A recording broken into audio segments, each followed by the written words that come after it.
you raised or measured the depth of the sidewalks in Ashland versus the ones here? I have not. There is a great difference in depth, and the reason I ask that is the trees up there are set enough that it's not interfering with traffic, with foot traffic, which is huge up there, or with shoveling and plowing, which we have to be concerned about. And I am really concerned shoveling in front of my store with trees. And I think that's going to be a problem. And a lot of brickwork will be a problem, because even that grading that we got now and Ashland has, it's hard. I've shoveled in both stores, and it's not pretty. You know, we have to consider that, because we have 9 months of snow. You know, I mean, that has to be a factor. It really does. I mean, this is beautiful. I know it could be beautiful this way, but we also have to be practical until we get some kind of snow removal system that will satisfy those of us that have to do it. Because I do it myself with my guys. We don't have city doing it on the sidewalks. Yeah. So that is an issue. I think maybe we can take that, you know, everybody's kind of likes the idea, the concept of the pattern the sidewalks or the trees and the flowers, and it's just a start. And there's a, you know, there's a vast variety of how you can do that, you know, different size trees, and you like Jeff was saying, yeah, sometimes you can patterns on the sidewalk for the ease of snow removal, and but just kind of an idea of take that and maybe work on it a little bit more. You know, one concept is, you know, maybe you scale back the number of trees and you have some big planters that can be removed in the winter. You know, those are just a lot of different ideas, and that is one of their concerns too. Is you know, is a business owner going to want a tree in front of their business? You know, and that's the kind of the purpose of this whole meeting, is to get this type of feedback. Have we thought about winter cityscapes? Something to enhance for winter? Yeah, that's where the trees, you mean how they look in the winter time? That's one thing where the trees came into play, because a lot of times in a lot of cities you see they color them with white lights, and I mean, you drive down the street at night and it's beautiful, and that's kind of where we're getting that idea. And even in the summertime, you can have those lights up. Sure. It makes it a nice warm feeling. And you know, you can get trees, and if you got a nice tree where you have, you know, if you trim it down where it's clear where somebody's walking, and there's different species of trees and stuff, and how you can do it. And like Jeff said, you know, maybe place them a little bit further apart, or who's in favor or who's not. But yes, that's kind of the whole thing. They'd be for year round, where you can decorate them like that. One thing you also have to look at, and it probably should have been done the last time around when the lighting was put it against the building, keep it away from the sidewalk, and just have an overhang light, not like a freeway light, but it makes it a lot easier for your plowing and everything else. You can still do your work on your sidewalks. If you're putting planters in or benches or anything, those will still work fine, because you can move them in for the winter.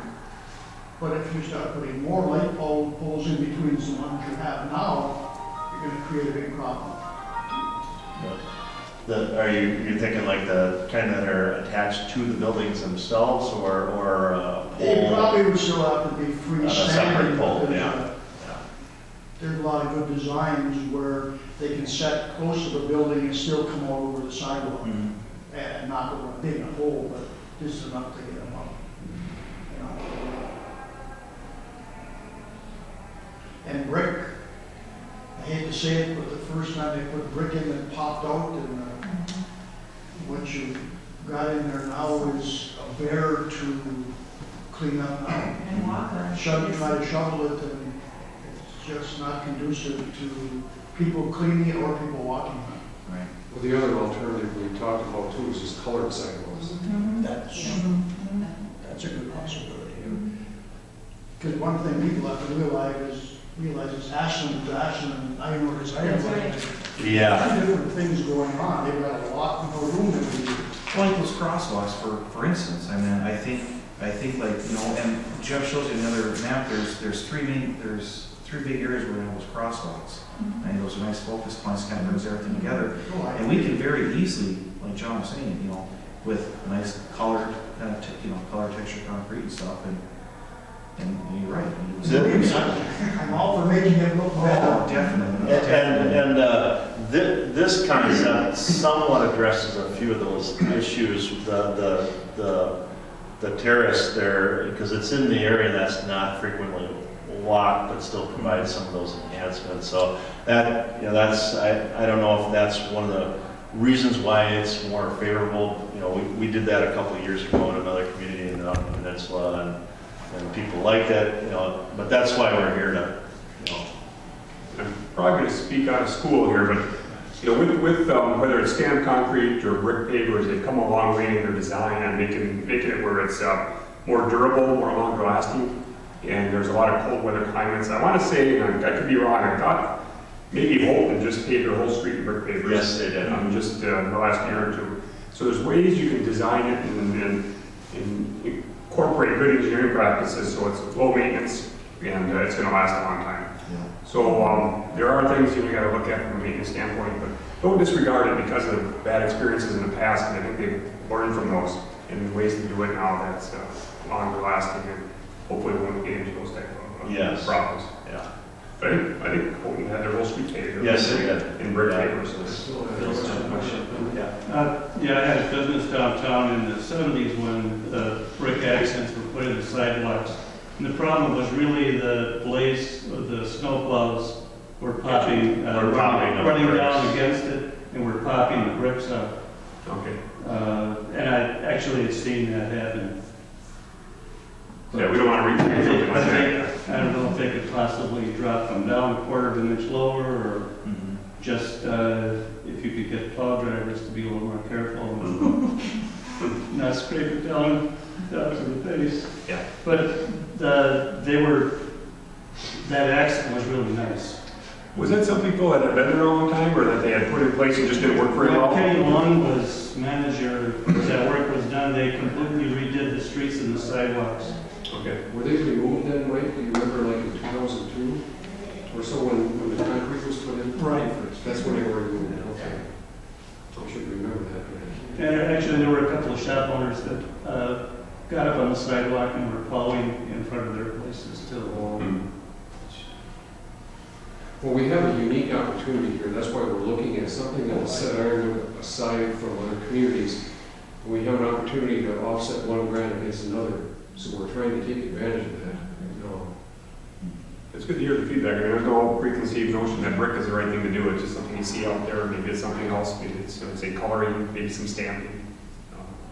Those are all options. I talked to one downtown business person who couldn't be here tonight, and who was pretty adamant that the person wasn't happy with the textured thing that's going on now, and just would, if there was a way to, say, remove that and put color in, or color pigment in, but that is, to this person, it's not attractive and not easy to walk on, especially in the winter. So anyway, that was one thought. The other question that I got from this person was, could some of these funds be used to enhance or improve existing facilities? For example, yes, put in more lamps where light is needed, but could we paint the old ones? No, not with these funds. We asked that question. Sure. Okay. A new lamp next to it. With that said, we might be able to leverage some of the fund, like enhancement funding only is going to cover so many things. But then the community development block grant funding will cover other things. So the CDBG funding may cover painting some of the existing poles or some of the existing. Then they all wrap it, right? Yeah, right. Tie it together. So I think, even if it's not fundable through enhancement funding, maybe the CDBG funding can cover some of those type of things. Yeah, that's where the pairing it up really, and then also that to be able to do not just use enhancements to the sidewalk, but rebuild the sidewalk.